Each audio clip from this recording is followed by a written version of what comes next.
We are so fortunate to have Kathleen Hoover. She's the expert on the island for shelling and everything in the world of shells. Kathleen, tell me about shelling on Sanibel. Why do people flock to the island to shell from all over the world? Well, that's an easy answer because Sanibel is considered to be the hottest shelling place in North America. There would be no arguing that fact. And there are a couple reasons why. One of them is that there is a very shallow seafloor that goes out gradually, kind of like a handicapped ramp. On the East Coast, you'll go out and there'll be a big drop-off. We don't have that here. In the summertime, when there are the gentle waters are coming in and they're actually pushing the shells out. All along the coast of Florida, there's a continental shelf about 80 miles wide. So during the summer, those shells are gathering up on that 80-mile wide continental shelf. So guess what happens when those northwesters come in the wintertime, which is the best shelling here? They push those shells in. And because of the fact that this island, instead of being a barrier island that runs north and south, it runs east and west. And it's in the shape of a boomerang. So now you kind of get the picture. It sort of traps those shells as they come in off the continental shelf. Okay, that's so interesting. And people call me in the office and they say, okay, is there good shelling on your beach? And Oceans Reach is located on the elbow or that center of that boomerang. And I just tell them that shelling is great all over the island. But do you have any thoughts on that?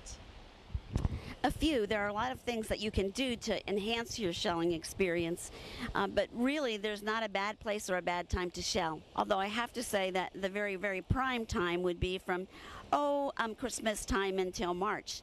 But there's never a time that we don't have shells on the beach. Or if there's a day that you don't, it doesn't last very long.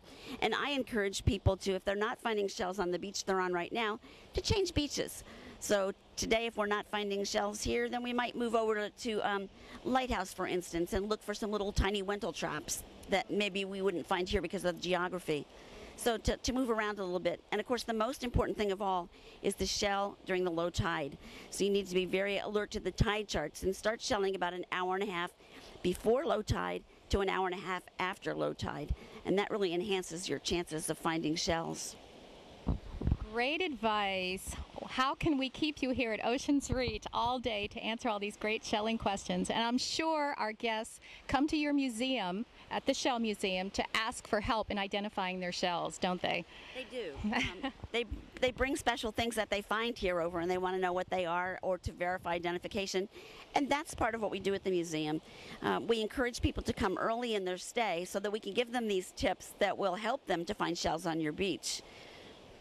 And I'd just like to let our guests know, our current guests as well as our prospective guests, that Kathleen has developed a shell guide that we provide each and every guest upon their arrival. And it's a wonderful pictorial of all the shells you can find on Sanibel.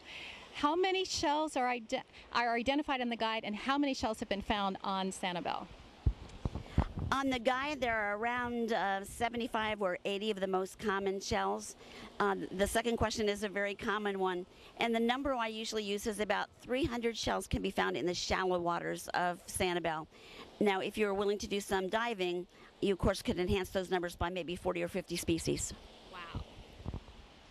Okay, now I think we're going to head into our next segment where you're going to tell us how we can make shelling a family activity or just a personal, individual, solitary activity, and what are the basic tips for successful shelling on Sanibel.